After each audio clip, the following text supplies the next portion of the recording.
સુરત શહેરના ઉધના પોલીસ દ્વારા એક સાયબર ફ્રોડની તપાસ ચાલુ હતી। આ તપાસમાં એક આરોપીનું નામ મીત ખોખર કરીને છે।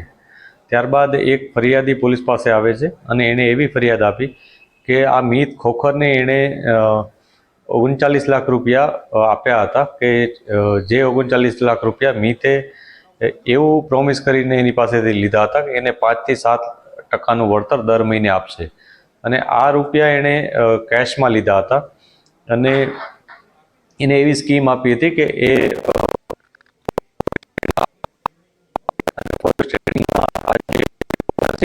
એકાઉન્ટ પણ ખોલવામાં આવશે।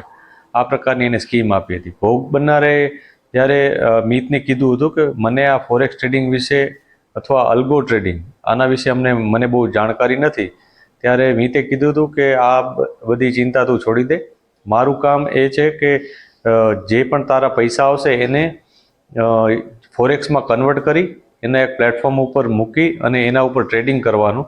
એના માટે મારી સાથે મારી બહુ મોટી ટીમ પણ હાજર છે। એ ટીમમાં એના મામા વિશાલ સાંકળાસરિયા, અંકુર પટેલ, વિશાલ લીંબાણી અને પિયુષ કુકડિયા, આ 4 જણાનું નામ એણે લીધું હતું। આ પ્રકારની સ્કીમ એને સમજાવી હતી અને જે ભોગ બનનાર છે એને એવું પણ કીધું હતું કે શરૂઆતમાં તું મને થોડા રૂપિયા આપ, પછી હું તને ધીમે ધીમે તને વળતર મળશે એટલે તને આઈડિયા આવી જ જશે। આ પ્રકારની વાત એણે સમજાવી હતી। ત્યારબાદ એણે એના નામનું એક એકાઉન્ટ ખોલ્યું અને એ એકાઉન્ટ એણે E1FX કરીને એક પ્લેટફોર્મ છે, સર્વર છે,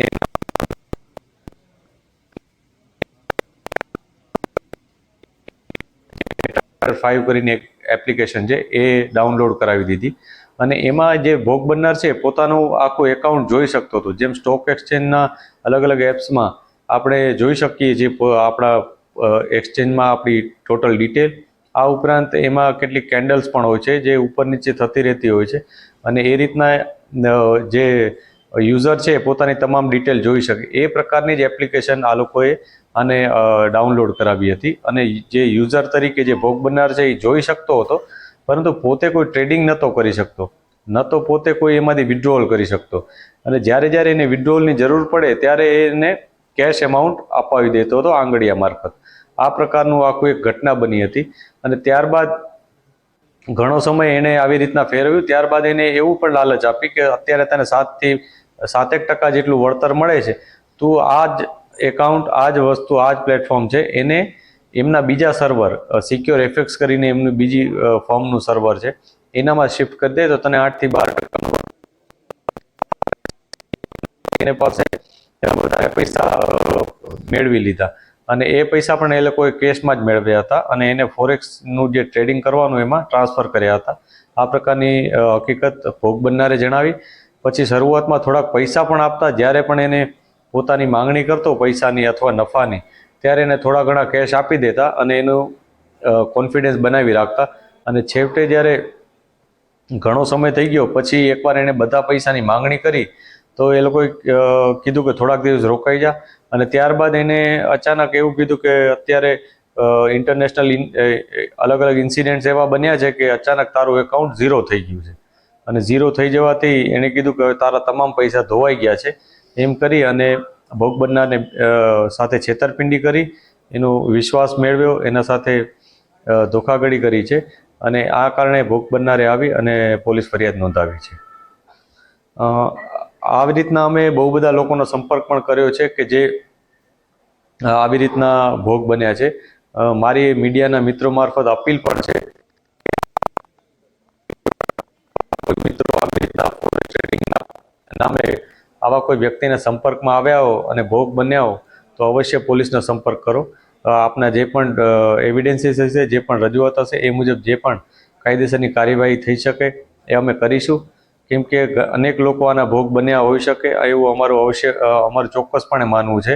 ઘણા લોકો અમને કોન્ટેક્ટ પણ કર્યો છે, પરંતુ હજી સુધી કોઈ લેખિત રજૂઆત આવી નથી। જેવી પણ આવશે રજૂઆતો અમે એના ઉપર કાર્યવાહી કરીશું। અત્યાર સુધીની જે અમારી પાસે ડિટેલ છે એમાં MT5 જે પ્લેટફોર્મ છે કે જે RBL દ્વારા અનઓથોરાઇઝ જાહેર કરવામાં આવેલ છે RBI દ્વારા, અને RBI દ્વારા અનેક નોટિફિકેશન દ્વારા આ પ્રકારની અનેક પ્લેટફોર્મ છે એને ગેરકાયદેસર જાહેર કરેલ છે કે જેના ઉપર જે ટ્રેડિંગ કરવાનું હોય એ કોઈ પણ જાતનું સેબી અપ્રુવડ નથી.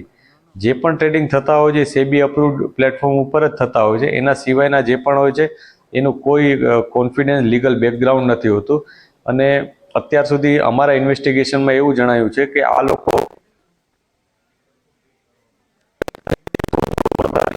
પૈસામાંથી અથવા અન્ય રોકાણકારો હોય એના પૈસામાંથી આ લોકોને આપતા હશે.